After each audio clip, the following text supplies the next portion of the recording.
민주당의 전당대회 예비 경선, 이른바 컷오프가 이제 이틀 앞으로 다가왔습니다. 일종의 예선이죠. 지금 예. 당대표 출마한 후보가 8명인데 이 중에 3사람이 본선에 올라가게 되는 것입니다. 네, 그 후보군 중에 한 분을 오늘 모셨습니다. 민주당의 586 당권 주자인 삼선 김민석 의원 만나보겠습니다. 어서 오세요. 안녕하십니까? 안녕하세요. 어서 오십시오. 요즘 열심히 뛰고 계십니까? 네, 분위기는 괜찮습니까?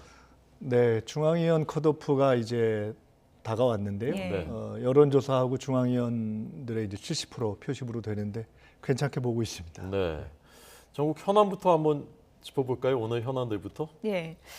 지금 현안 중에서 전국을 뜨겁게 달구고 있는 게 이제 경찰국 신설 문제 아니겠습니까? 이 부분과 관련해서 지금 경찰의 반발이 상당히 거세지고 있는데 핵심적인 원인 어떤 거라고 보세요?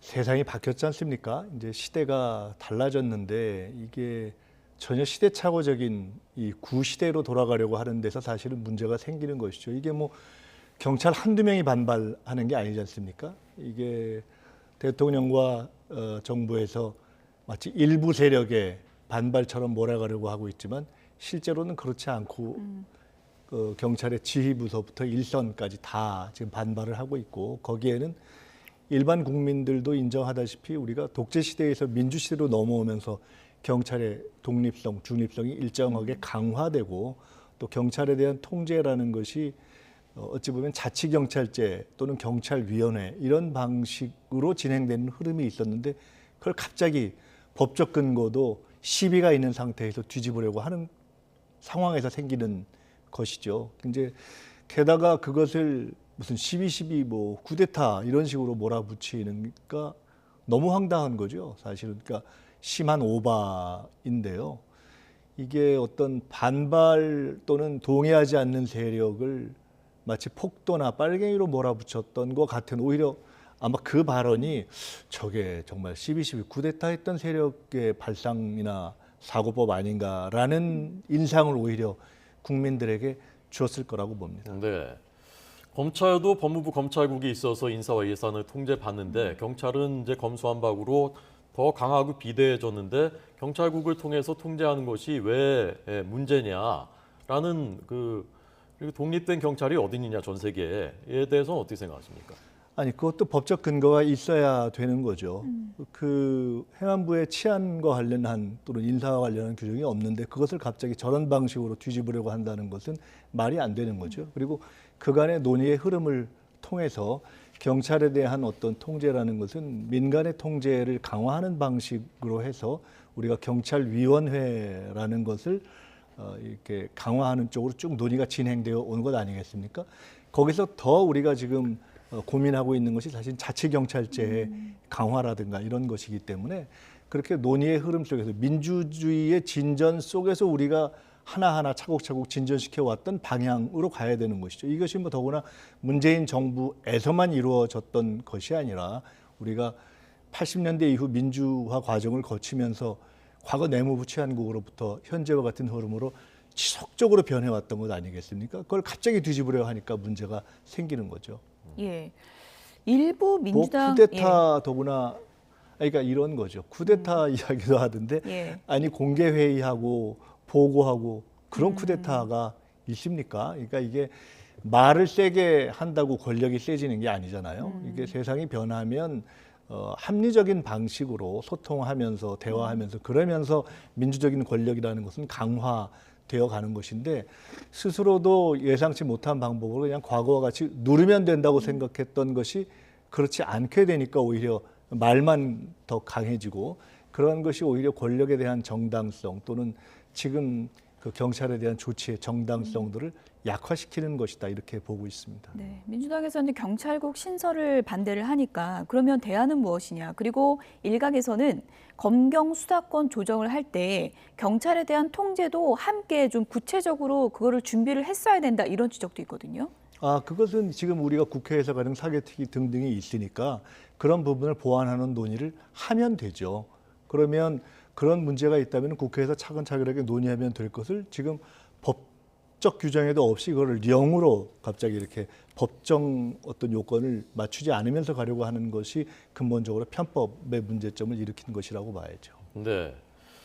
자, 지금 말씀드리는 순간에 조금 전 10시에 시작된 국무회의에서 예. 이 개정령 안, 행정안전부 직제 개정령 안이 좀 전에 통과됐습니다. 네, 경찰청장에 대한 지휘 감독 그리고 총경 인상, 임명 제청 등의 규정을 담고 있고요. 당장 다음 주 그러니까 8월 2일 공포와 함께 시행이 됩니다. 네, 오늘 국무회의에서 의결됐고요. 이것은 이제 법이 아니라 시행령이기 때문에 오늘 국무회의에서 의결되면 일주일 뒤에 바로 공포와 시행이 이루어지는 것입니다. 일단 이제 인사와 예산, 경찰 인사와 예산을 행정안전부 경찰국에서 관장을 하는 이 안이 통과됐고요.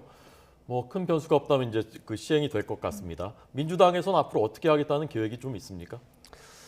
일단 저렇게 령으로 법을 우회하려고 하는 방식 자체가 근본적으로 헌법과 법률에 위반되는 것이라고 보기 때문에 그에 대해서 검토를 시작하게 될 것 같습니다. 그리고 구체적으로 앞으로 저런 방식으로 경찰의 내부 인사를 통한 통제를 강화하는 것에 대해서 우리가 당장 이제 징계 조치 같은 것들이 예고되어 있지 않겠습니까? 예. 그런 부분을 국회에서 이렇게 다뤄나가야 되겠죠. 네. 일부 민주당 의원들은 이상민 장관 탄핵까지 이제 거론을 하고 있는데요. 거기까지 갈 수 있다고 보십니까? 그것은 국민들의 여론을 조금 더 이렇게 수렴해 가면서 저희들이 문제 제기를 해 가면서 국민의 여론과 함께 저희들이 검토할 사항이라고 봅니다. 네. 윤석열 대통령 오늘 아침 출근길에 경찰의 집단 반발은 중대한 국가 기강의 문란이다라고 말했는데요. 그 부분은 어떻게 생각하셨습니까? 이 정부가요, 기본적으로 국민하고 싸우려고 지금 하고 있는 것 같습니다. 경찰, 언론, 노조 등등 각 부분에서 오히려 갈등을 자꾸 격화시키는 방식으로 지금 가고 있는데요.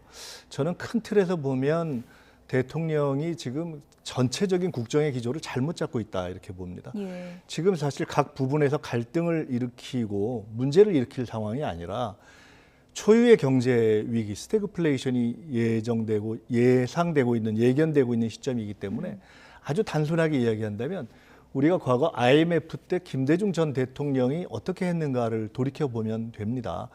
최대한도로 어떤 국정의 초점을 민생으로 잡고 거기에 국정 역량을 총 이렇게 모아가는 방식으로, 갈등을 최소화하는 방식으로, 여야 간에도 최대한 협력하는 방식으로, 그리고 각종 사회적 갈등을 줄여가는 방식으로 대응하면서 사실 IMF 위기를 넘길 수 있지 않았습니까? 저는 지금 발생하는 여러 문제의 근본에 대통령이 국정의 중심을 어떻게 잡아야 할 것인가를 못 잡고 있는 데서 생기는 그 문제가 있다고 봅니다. 네. 그렇기 때문에 이번 경찰권뿐만 아니라 가령 국정원장 둘에 대한 어떤 조치, 또 그러면서 어떤 북풍의 시도, 이런 모든 것들이 결국은 지금 무엇이 중한가를 잡지 못하고 있는 데서 생기는 문제라고 봅니다. 네. 예. 여당에서는 거대 야당이 민생입법 원구성 포함해서 잘 협조를 안 해주고 있고, 야당 원내대표가 교섭단체 대표 연설에서 탄핵을 거론하고 또 김 의원님도 이제 촛불 거론하셨던데 이런 것들이 책임 있는 것이 아니냐는 입장이거든요. 총리 인준부터 시작해서 지금까지 이렇게 협조를 잘 해준 야당이 어디 있습니까? 이 정도의 거대 야당인데 사실상 지금 총리 인준부터 원구성 이르기까지 거의 다 협조를 해준 거 아니겠습니까? 지금 야당의 협력을 문제 삼는 것은 그건 뭐 말이 안 되는 이야기라고 보고요. 지금 예를 들어 민생 입법과 관련해서 적극적으로 야당의 대화를 또는 협조를 요청했다면 안 될 일이 뭐가 있겠습니까? 그런데 얼마 전에 우리 우상호 비대위원장이나 또는 박홍근 원내대표도 이야기를 했지만 본인들이 대통령으로부터 일정한 협조 요청을 받거나 한 바가 전혀 없다는 것 아니겠습니까? 그리고 입만 열면 전 정권 탓을 하고 이렇게 되는데 거기서 야당의 협조가 없었다라고 이야기하는 것은 저는 굉장히 좀 말이 안 되는 이야기라고 봅니다. 예. 국회에서는 뭐 어제 대정부 질문이 있었고 여야 공수가 뒤바뀌고 윤석열 정부에서 첫 대정부 질문이었는데 전현직 법무부 장관 간에도 설전이 굉장히 치열했습니다. 먼저 그 장면부터 보고 얘기 나눠보겠습니다. 검찰총장 언제 임명할 거요? 지금 법에 따라서 임명 절차가 진행 중입니다. 2달째 넘는 공석인데 대검검사급, 고검검사급, 평검사 전부 다 한동훈 장관이 다 해버렸습니다. 이런 전례가 있어요? 과거에 의원님께 장관이실 때 검찰총장을 완전히 패싱하시고 인사를 하신 것으로 백도 없는 말 하지 있습니다. 마십시오. 지난 정권하에서 윤석열 당시 중앙지검장이 임명될 당시에 검찰총장은 없었습니다. 이재명 의원 부인의 법카 유용 의혹과 관련해서 경찰청이 우리 장관 소관 아닙니다. 행정부 행안부 장관 소관이긴 하지만 130회 이상 압수수색했습니다. 과잉 수사 아니에요? 경찰이 수사하는 것에 대해서 법무부 장관에게 게다가 구체적 사안에 대해서 아니죠. 법무부 장관의 법무부 장관은 여전히 수사지휘권을 갖고 있고 경찰의 수사는 저는 의원님과 달리 검찰에 구체적 의한 사안에 대해서 받아야 되기 때문에 내가 물을 수 있는 개입하지 거예요. 않겠다고 이미 말씀드렸습니다. 네, 전현직 법무부 장관이 저렇게 대정부질문을 해서 이른바 뭐 불꽃 대결을 펼치는 장면이 상당히 좀 이례적인데 어떻게 보셨습니까? 글쎄요, 한동훈 법무부 장관이 저는 결국 장관이라는 건 국무위원이기 때문에요. 좀 크게 봐야 된다고 생각합니다. 예. 지금 국민들이 보고 있는 어떤 문제의 본질에는 사실은 윤석열 정부, 윤석열 정권이 사실상 검사, 검찰 출신 또는 검사 출신들로 다 요직을 장악하고 있다. 그리고 어떤 문제를 푸는데 있어서 협치라든가 이런 방식이 아니라 사정으로 문제를 풀려고 하고 있다. 그리고 일정한 사정에 있어서 그렇게 공정해 보이지 않는다. 가령 도이치모터스의 김건희 여사 가령 주가 조작 이런 부분은 한동훈 장관도 언젠가 이야기를 한 바가 있지만 뭐 수사가 되고 있는 것으로 알고 있습니다. 이렇게 얘기는 하지만 실제로는 전혀 진행이 안 되고 있어서 저것이야말로 특검을 해야 될 사안이 아니냐라는 그러니까 이런 것이 국민이 지금 현재의 어떤 법무부 검찰을 바라보는 판단의 저변에 있는 것이거든요. 근데 그런 국민의 인식을 이해하거나 민감하지 못한 상태에서 지금 제기되는 부분 하나하나 어제 이렇게 제가 보면 어제 저 꼭지는 중간쯤이었는데 네. 처음에 시작을 할 때 우리 박범계 의원이 문제 제기하고 처음에 질의하는 부분에 대해서 상당히 도발적인 이제 반공의 태세를 취했어요. 그것이 사안 개별로 보면은 굉장히 좀 똑똑해 보일지 몰라도 실제로는 전체적으로 지금 국정을 협력적으로 이끌어가야 하는 그런 입장에서 보면은 사실은 소탐대실이다 저는 이렇게 봤습니다. 네. 민주당 지지율이 많이 올랐더군요. 역전됐는데 뭐 당 분위기는 좀 괜찮습니까? 글쎄요, 한편으로는 우상호 비대위원장이 비교적 안정적으로 비대위를 지금 운영해서 생기는 어떤 그러한 현상이라고 봅니다. 네. 근데 또 한편으로는 꼭 좋아할 만한 일은 아닌 측면이 네. 이 정부가 사실 임기 초에 이 정도로 급히 추락하는가 하는 것이 의아할 정도의 수준으로 지금 쭉 급락하고 있지 않습니까? 뭐 일시적인 멈춤이 있다고는 하지만 그러나 전체적인 흐름으로 보면은 임기 초의 상황으로 보면은 굉장히 낙차가 큰 것이어서 그 현상이 반영되고 있는 것이다 이렇게 보고 반사 있습니다. 효과 측면도 있다고 현재까지는 보시는 그 거군요. 반사 효과의 측면이 있고요. 예. 그것을 결국은 안정적으로 이제 고정화시키는 것이 차기 지도부의 과제라고 봐야 되겠죠. 예. 컷오프가 모레기 때문에 전당대회 얘기도 좀 해봐야 될 것 같은데요. 지금 전당대회 구도가 어대명 아니냐 이런 얘기가 지금 컷오프 이틀 전까지 계속 나오고 있는 상황인데요. 어떻게 보십니까? 직전 대통령 후보 아닙니까? 그러니까 인지도라든가 지지세에 있어서 초반에 압도적인 것은 아니면 오히려 이상하겠죠. 예. 그렇기 때문에 현재까지의 상황이 그런 것이 자연스러운 것이라고 보고요. 또 후보들이 이제 여럿 있고 후보들의 토론이라든가 또는 실질적으로 제기되는 쟁점에 대해서 서로 공방이 직접적으로 이루어진 바가 아직은 없습니다. 그러한 진정한 경선, 진정한 공방은 이제 내일 모레 컷오프 이후부터 시작되는 것이기 때문에 예. 저는 실제 경선은 그때부터 시작된다고 보고 있습니다. 컷오프 자신 있으십니까? 중앙위원과 그 여론조사 70대 30인데요. 예. 현재로는 통과할 것으로 보고 있습니다. 예. 중앙위원이라는 것은 어떻게 구성되어 있는 몇 명 정도 됩니까? 국회의원, 지역위원장, 단체장, 그리고 고문 이런 분들로 되어 있습니다. 한 300여 명 정도 되나요? 한 400명이 약간 안 됩니다. 거기 그쪽에 이제 그 의중은 일반 여론조사랑 좀 다르게 나올 수도 있다라고 보시는 건가요?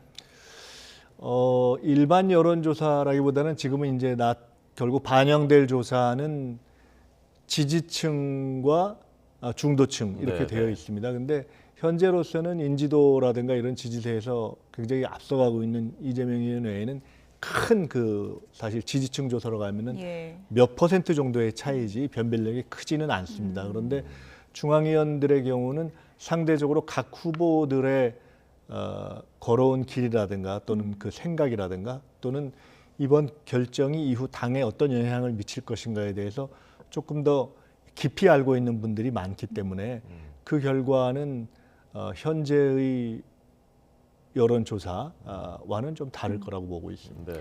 979 후보들한테 후보 단일화 제안을 받은 걸로 알고 있는데요. 어떤 입장이신 건가요? 글쎄요, 97이 처음부터 단일화를 전제로 나온 측면이 있기 때문에 그 부분에서 단일화 논의가 진행되는 것은 뭐 저는 자연스럽다고 봅니다. 예. 그런데 전체로서의 단일화 논의는 저는 본선 이후에는 후보들 가운데 어떤 지향이나 이런 것이 비슷하면 자연스럽게 후보 단일화 또는 뭐 조정이 있을 수 있다고 보는데요. 네. 지금은 내일 모레 중앙위원 컷오프가 있는 상황이어서 그 전에 무슨 단일화를 하는 것은 좀 자연스럽지도 않고 너무 자기적이고 또 중앙위원들에 대한 도리도 아니다 이렇게 생각을 하고 있습니다. 네. 어쨌건 이제 7월 28일이 되면 3명이 남고 한 달 동안 8월 28일까지 이제 본선이 펼쳐질 텐데 그동안의 판도가 완전히 바뀔 수도 있다고 보시는지, 그리고 이제 사법 리스크 계속 거론하고 있지 않습니까? 이재명 후보의 사법 리스크. 이런 것들이 큰 변수가 될 수 있다고 보시는지요? 일단 선거에서 아까 말씀드렸듯이 본격적인 쟁점이 공방되지 않은 시점이기 때문에 네. 이제 후보가 셋이 압축되면 아무래도 지금은 흔히 얘기하는 어대명대 무슨 뭐 이렇게 그런 프레임 중심으로 되어 있지만 그때는 실제 후보들 간의 공방에 초점이 맞추어질 것 아니겠습니까? 네. 그렇기 때문에 지지율은 그때부터 이제 변동이 될 것이다 이렇게 보고요. 사법 리스크와 관련해서는 저는 사법 리스크보다는 현재 정권의 무분별한 정치적인 사정 시도를 비판하는 것이 우선 필요한 시점이다 이렇게 보고 있습니다. 그보다는 제가 출마한 이유라든가 또는 지금 사법 리스크의 대상으로 이렇게 거론되고 있는 이재명 의원과 관련해서는 그보다는 당 전체를 이끌어갈 공적 판단력에 있어서의 문제점을 저는 지적하고 있습니다. 네. 예. 김민석 의원이 당대표에 출마한 이유는 그럼 뭡니까? 제가 제일 잘할 수 있다고 봐서 그렇습니다. 현재는 당은 이 계파 갈등 그리고 지선 패배 이후에 그 책임을 둘러싼 갈등 구조가 너무 큽니다. 그 갈등을 완화시켜야 하는 데 있어서의 화합력이 필요합니다. 그리고 전체 선거와 전체 당의 혁신을 안정적으로 이끌어갈 수 있는 경험, 그것을 성공시켜본 경험이 필요합니다. 그 또한 현재 후보들 가운데서는 제가 거의 유일하게 가지고 있다고 봅니다. 그리고 지금 국정 운영을 해가는 데 있어서 윤석열 정부가 사실상 초점을 잡지 못하고 헤매고 있고 정치 사정적으로 그냥 그것을 풀어가려고 하고 있기 때문에 가장 중요한 국정의 초점인 어떤 민생위기 대응 쪽으로 어젠다를 제시하고 끌어가는 그러한 역량이 있어야 하는데 그런 세 가지, 그러니까 당을 한편으로는 화합시켜내고 선거 준비를 착실하게 해내고 그리고 국정 운영에 있어서 여당의 어젠다를 제시하면서 끌려다니지 않을 수 있는 그런 종합적 역량에 있어서 제가 제일 준비되어 있다 이렇게 생각하고 있습니다. 네. 예. 김민석 의원의 선전을 저희도 이제 기원을 하겠고요. 전당대회 이후 이제 민주당을 좀 생각을 해보면 지금 아무래도 여론조사에서는 이재명 의원이 가장 앞서고 있기 때문에 이재명 의원이 당대표가 됐을 경우를 또 상정해서 생각을 해보면 하나 된 민주당으로 갈 수 있다고 보십니까? 지금 결국 이제 전당대회 과정이라는 것은 가장 핵심적인 지금 어떤 이슈는 대선과 지방선거에 있어서의 패배, 패인 이런 것들을 어떻게 평가하고 성찰하는가 또 그와 관련된 여러 가지 질문들이 제기되는 것 아니겠습니까? 네, 네. 가령 최근에 뭐 그 박지원 전 비대위원장이 제기했던 문제도 있지만 저는 사실은 그것보다는 지방선거 패배에 있어서의 가장 어떤 근본적인 오판이었던 서울시장 공천 문제가 사실은 지방선거 패배의 가장 큰 패인으로 됐다고 보고 있는데요. 선거 때 또 중책도 맡으셨던 거잖아요. 그렇죠. 제가 그 예. 서울시장 선거 문제에 대해서 굉장히 강하게 문제 제기를 했었죠. 예. 그럼에도 그러니까 거의 뭐 공개적으로 목소리를 낸 드문 케이스였습니다. 그럼에도 불구하고 구도가 잘못됐지만 그래도 당 전체를 위해서 책임을 맡았었는데요. 그러나 역시 그 구도의 잘못을 이렇게 반전시키기에는 참 역부족이었다 하는 것을 절감했던 선거였습니다. 그러면 그런 선거 패배의 가장 근본적인 원인이 됐던 그런 구도의 잘못을 만들어내는데 각자 어떤 입장을 취하고 있었는가, 그에 대한 책임을 어떻게 질 것인가 하는 문제들에 대해서 사실은 답을 하는 과정이 필요한데, 그러한 답이 이렇게 우리가 그동안 비대위의 성찰과 평가 과정에서 진행이 됐어야 되는데, 예를 들어 이재명 의원에게 제기되는 문제들에 대해서 답되어지지 않고 지금 그냥 진행이 되고 있기 때문에 예. 사실은 저는 전당대회를 둘러싼 과정에서 그에 대한 성실한 공방, 성실한 답변이 잘 이루어지느냐 하는 것이 그 이후에 우리 당이 마음으로부터 하나가 되느냐에 있어서 굉장히 중요한 전제가 된다고 보고 있습니다. 네. 자, 이틀 뒤 컷오프는 통과할 자신이 있다. 그리고 한 달 동안 본선에서 판도가 달라질 것이다. 민주당 대표는 당의 화합, 또 선거 전략, 민생 전략에서 내가 제일 잘할 수 있다라는 오늘 김민석 의원의 말이었습니다. 그대로 실현되는지 저희도 지켜보도록 하겠습니다. 오늘 나와주셔서 감사합니다. 고맙습니다. 네, 감사합니다.